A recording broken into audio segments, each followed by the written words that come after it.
Open Food Facts, c'est une sorte de Wikipédia pour les produits alimentaires. C'est une grosse base de données dans laquelle on va trouver toutes les informations sur les aliments qu'on peut trouver dans un supermarché. Donc la liste des ingrédients, le tableau nutritionnel, mais aussi toutes les autres informations qui peuvent être là, comme je parle l'empreinte carbone, les petits codes qui indiquent où un produit est fabriqué et où autre, etc. Et on met tout ça à disposition de toutes et tous. Quand on est consommateur, on peut utiliser par exemple notre application Open Food Facts. On scanne le code barre d'un produit et on a tout de suite le Nutri-Score. On a mis aussi un nouveau score qui s'appelle le score Nova, qui est de 1 à 4 et qui permet de mesurer le degré de transformation des aliments. C'est-à-dire de voir quels sont les aliments bruts, les aliments transformés, les aliments ultra transformés. Nous on essaye de mettre à disposition toutes les données sur les produits et à tout le monde pour que chacun puisse choisir suivant ses propres critères. On ne va pas dire il faut manger que du A et que du 1, etc. On donne toutes les informations et puis des fois elles ne vont pas forcément toutes dans le même sens. On peut avoir des produits bio qui ne sont pas très bons sur un plan nutritionnel, etc. Après chacun peut choisir suivant ses propres critères. Il y a plein de raisons différentes pour lesquelles on s'intéresse à ce qu'on mange. Pour certaines personnes, ça va être les allergies, donc eux, c'est les allergènes qui vont les intéresser, évidemment. Il y a d'autres personnes, c'est l'aspect sur la santé, où là, ça va être plutôt les additifs controversés qui vont être leur sujet de préoccupation. Il y a des personnes pour qui c'est plus le bien-être animal, donc c'est des personnes qui vont regarder les produits qui contiennent ou pas des animaux. Pour d'autres, ça va être l'aspect social, donc ils vont plutôt regarder les labels du style commerce équitable, etc. Donc nous, on met tout ça dans la base, on ne préjuge pas de l'utilité de ces données-là, parce qu'on sait que de toute façon, quelque part, le petit code qu'on met, par exemple, qui est sous les bouteilles, qui indique le type de plastique, ça va servir à quelqu'un ou à quelque chose un jour. Le Nutri-Score, c'est la note de A à E des produits alimentaires. C'est un peu l'équivalent de la note énergie d'un frigo. On identifie les additifs, on dit pour lesquels il peut y avoir un risque de surdose. Pour ceux pour lesquels il y a un risque de surdose, on indique justement quels sont les autres produits qui contiennent ces additifs. Comme ça, chacun peut les regarder dans son placard et voir s'il y a beaucoup de glutamate monosodique ou d'autres choses comme ça. Ça permet aussi de comparer les produits très facilement les uns par rapport aux autres.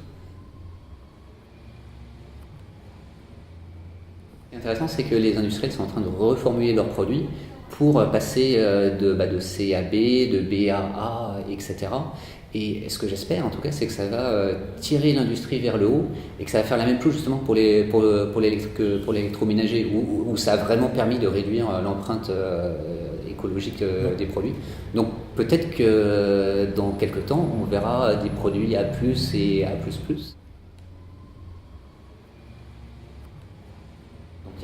De plus en plus de producteurs qui ont commencé à mettre cette note sur les produits. Donc nous, ce qu'on espère, c'est que ça va faire boule de neige. En attendant, nous, on calcule la note pour tous les produits, et d'ailleurs tous les produits du monde, parce que on trouve il n'y a pas d'équivalent de cette note dans les autres pays, en fait. L'industrie a fait plein d'autres systèmes avec plein de chiffres, de pourcentages, etc. Mais c'est impossible de comparer les produits les uns avec les autres. Donc on se dit, c'est bien, donc du coup, on l'affiche, on le calcule pour le monde entier. Là, en 2009, il y avait les feux tricolores nutritionnels, des feux rouge, jaune, vert qui disaient est-ce que c'est trop gras, trop sucré, trop salé. L'industrie s'est battue farouchement contre, a dépensé 1 milliard de lobbying contre ça et c'est pas passé. Donc aujourd'hui, ces feux tricolores nutritionnels, ils sont au Royaume-Uni et c'est tout. Donc le Nutri-Score, on espère que ça va se passer autrement et que ça va justement être adopté et que du coup ça deviendra obligatoire. Nous, on est une association 1901, on ne vend rien, on n'est pas une start-up, donc on ne traque pas nos utilisateurs. On a des chiffres d'utilisation, donc par exemple, on a 500 000 utilisateurs de l'application mobile, on a 1 million de personnes qui viennent sur le site tous les mois. Par contre, je ne sais pas exactement ce qu'elles font, ni pourquoi elles viennent, etc.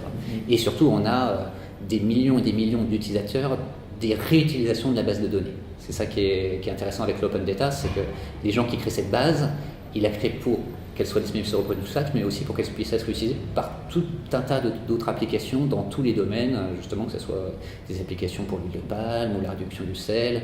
Il y a des scientifiques qui réutilisent nos données pour faire des études sur la dangerosité des additifs, par exemple, ou sur le Nutri-Score.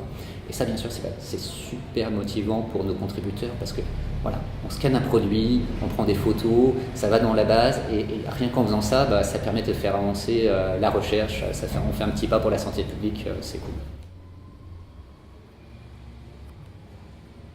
Moi j'ai créé ce projet parce que quand j'ai cherché des données, je suis tombé sur plein d'autres bases de produits alimentaires qui étaient toutes fermées, privées, où il n'y avait pas d'accès aux données.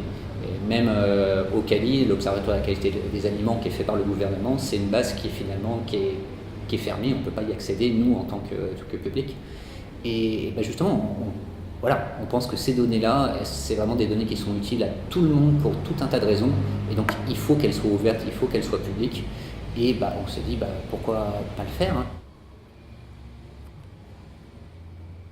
On avait l'exemple de Wikipédia, on avait surtout l'exemple d'OpenStreetMap, qui est une carte comme Google Maps qui est créée par des gens comme nous, quoi. C'est juste avec un GPS.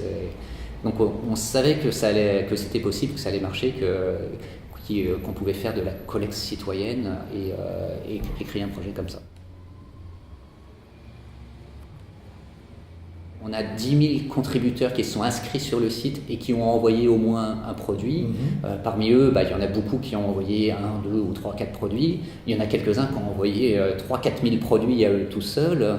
Il y a énormément de gens aussi qui ont aidé à traduire le site dans toutes les langues. Il y a des gens qui s'occupent de la partie technique, l'infrastructure de la base de données, l'application mobile Android, l'application mobile iOS, etc. Voilà, donc ça dépend comment on compte. Maintenant, on est une association 1901, on est tous bénévoles, on n'a pas de salariés, et puis on avance, on construit petit à petit. Alors effectivement, il y a des distributeurs, des producteurs qui ajoutent eux-mêmes leurs produits dans OpenFlux. Ça, dès le début, en particulier tous ceux qui faisaient du bio, du commerce équitable, qui avaient envie que leurs produits soient connus, ils les ont ajoutés dans la base. Depuis 2 ans, ce qu'on voit, et on est très content, c'est qu'il y a des gros producteurs qui viennent vers nous. Ça a commencé avec Fleury Michon, pour nous donner toutes leurs données et leurs photos. Là, en ce moment, il y a quasiment tous les distributeurs, comme Super U, Casino, Carrefour, etc., qui nous envoient aussi des données des produits qu'ils font en marque de distributeurs, donc ils produisent eux-mêmes. Et donc ça, c'est génial, parce que du coup, ça nous permet d'avoir des données qui soient complètes, et puis surtout qui soient à jour. Voilà. C'est une des raisons d'ailleurs pour lesquelles ces distributeurs et ces producteurs nous donnent les données, c'est qu'il y a beaucoup d'entre eux qui sont engagés dans des démarches d'amélioration de leurs produits, et ils ont envie qu'on ait les données sur les produits qui sont un peu meilleurs que ceux d'avant, okay. Donc ils nous envoient les données. L'étape suivante, c'est d'arriver à répliquer ce qu'on a fait en France, parce que c'est un projet mondial, on a des produits dans plus de 200 pays différents. Par contre, le noyau de la communauté est quand même centré sur la France, même si on a des contributeurs un peu partout.